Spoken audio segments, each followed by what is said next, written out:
একটা মুরগি আছে, মুরগিটা কিন্তু ভালো করে আমি ধুয়ে নিব। আর আজ মুরগি রান্না করব।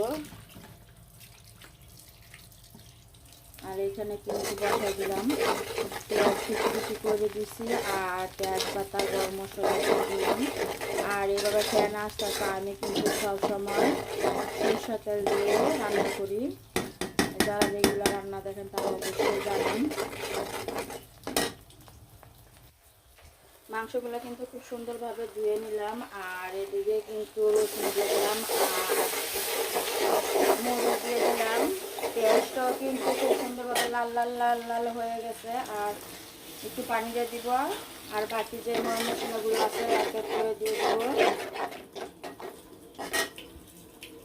এখানে কিন্তু সব মশলা দিয়ে দিলাম, হলুদ, ধনিয়া জিরা, জিরা, গরম মশলা, লবণ দিয়ে ভালো করে কিন্তু